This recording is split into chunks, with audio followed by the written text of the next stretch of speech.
Hey everyone, welcome back to the channel, where occasionally we take complicated movies and beat the living piss out of them with a stupid stick, until they make sense, or even less sense. You decide. Today we're tackling Inception. Great Scott! So, picture this. There's this dude named Don Cobb. Wait, no, Don Cobb. Yeah, that's him. Don Cobb is a professional dream thief. Not like he steals your dreams about flying, your teeth falling out, knitting, or banging celebrities. No, he literally goes inside people's heads while they're asleep and steals their secrets, like a creepy mind hacker who charges extra for routing around inside your brain biscuit. Don Cobbs and his team get hired for the hardest job ever. Instead of stealing an idea, they have to plant one. It's called Inception, because some Hollywood writer thought idea sex sounded too weird for a movie title. They could have gone with brain boner, mindgasm, or cob job. Oh, hang on. Leonardo's wet dream? You serious? Anyway, the target is this rich wet fart of a guy who's about to inherit his daddy's giant company when all he really wants from him is a hug. Donna Sib needs to make Rich and Richer think, hey, maybe I should break up daddy's empire, but make it feel like it was his own brilliant idea, because nothing says genius business move like deciding to destroy your family's legacy while napping. Now, here's where it gets dumber than a box of hair. They don't just jump into one dream. Oh, no. They have to go deeper. Like dream inside a dream deeper. It's dreams all the way down, baby, like a perverted Russian nesting doll having an orgy with Geppetto.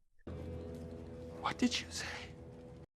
So Dennis Collabs and his crew hatch this ridiculous plan to break into Rags to Rich's mind and go down levels. The genius plan is to get on the same flight as Glitchy Rich, knock the ignorant prick out, and fondle the hell out of his gray matter. So of course, one member of their team, who is mainly only written in to bankroll the whole thing, decides feck it, and buys the airline and hopes the human inheritance won't notice. Sure guys, solid plan right there. So naturally they drug him, prep him like he's having surgery, and then they all wire themselves into a PlayStation and get ready to play. Cue the first level of Nightmare on Cobb Street. Level 1. Rainy City Dream. Everyone's shooting at them for some reason. Classic Level 1 dreaming behavior. Don Knob is running around in the rain yelling while cars flip over, things explode, and someone literally runs a train through the dream. Why? Because why the feck not? His job is to keep the target's brain busy so the team can go deeper. It's like being the decoy clown at a birthday party while your friends rob the piñata. Mad henchmen are running around, firing at anything that moves. The rain is beating down like 500 camels are taking a piss all at once, and Dun Nun Klobs is trying to stage a fake kidnapping. Don't ask. Oh, and the airline tycoon has taken a slug to the gullet already and is bleeding. But aren't they dreaming? They're supposed to be, but at this point, anything goes. Level 2. Fancy Smancy Hotel. Don Cobb, has to seduce the target with some fake architect lady who builds impossible staircases. Fake builder lady had never even heard of any of this 5 minutes ago, but isn't fazed in the slightest. She couldn't give a monkey's fart. She, along with Donham's cab, have to convince Fanny Flaps, aka the rich boy with daddy issues, that they are there to help him. Dodd Klopp is sweating bullets trying to sell this fake idea, while his dead wife keeps popping up like that one ex who shows up at every party uninvited. Cue some shady shenanigans, a reenactment of some warped Peter Pan story. People start flying around and bouncing off walls, and they're off to see the wizard. Oh yeah, don't forget that Richie Rich doesn't know any of this is a dream. He thinks he's on a long-haul flight. Dickie Rich doesn't know he's in a dream inside his mind. He can't, you see, or would see. Do you see? Do you? What? Bro, what are you talking about, man? Anyway, Level 3, Snow Fortress. Yes, snow, because why the hell not? This place looks like James Bond and Elsa from Frozen had a baby. Dob Cop and his band of merry men are now fighting in a winter wonderland while the target is having the world's most expensive nap. Cue them attacking a fortress, all decked out in white snowsuits like something out of an Ian Fleming wet dream. Don Blob and the crew are fighting armed guards in the snow while trying to plant the final part of the idea. Things are exploding, they're hearing music like they're on a Super Mario level. Suddenly everyone is expert level trained in weapons and explosives. People are bleeding, they're high on their own supply, they're confused, we're confused, the movie is confused.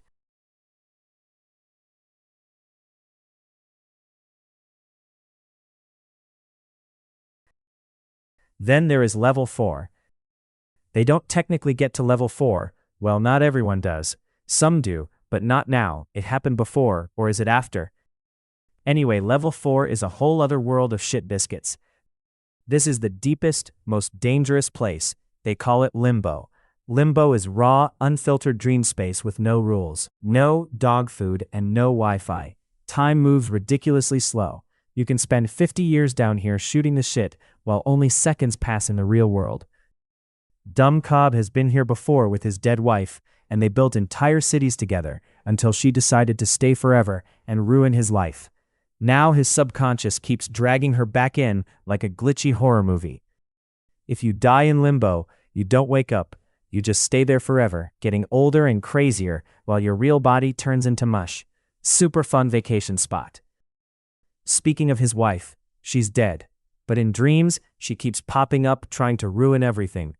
Don Knobs spends half the movie arguing with his imaginary dead wife, while his team is literally dying in slow-motion dreams.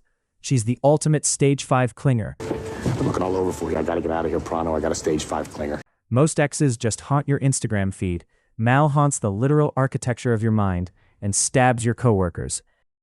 She's the human equivalent of a system update notification that pops up right as you're about to win a game. She's got all the charm of a broken glass sandwich and the boundaries of a feral cat in a yarn shop. She's not just baggage, she's a 12-piece Samsonite set filled with lead weights and existential dread. Nothing says I love you like jumping off a balcony to frame your husband for murder just so you can wake up. Truly, a pioneer in the field of toxic gaslighting. Imagine trying to pull off the most complex corporate espionage in history, and your wife keeps showing up uninvited to shoot the interns and sabotage the physics. She's basically a walking HR violation with a vendetta. She's a projection with the personality of a migraine and the temperament of the YouTube comment section. If Don't Look Back was a person, she'd be the one standing there with a steak knife and a grudge. She isn't just the woman of his dreams, she's the reason the man needs a sedative and a legal team. Sorry, went off on a tangent there. Back to the plot. So the whole time there's this spinning top. Dernon Krobs uses it to tell if he's in the real world or a dream. If it keeps spinning forever, he's dreaming. If it falls, he's awake. Or maybe he's just shit at spinning tops. Who knows? And here's the stupid part. To wake up from these nested dreams, they use kicks, sudden falls, or sensations that jolt you awake, like getting kicked off a building, or a van driving off a bridge, or getting booted in the balls by a horse. It's the dream world's version of hitting the snooze button really hard, cracking a huge high-pitched fart, and falling out of bed. So yeah, 4 layers of dreams, each one dumber and more explosive than the last. It's like a video game where every new level has worse graphics, more explosions, and your psychotic ex-wife as the final boss.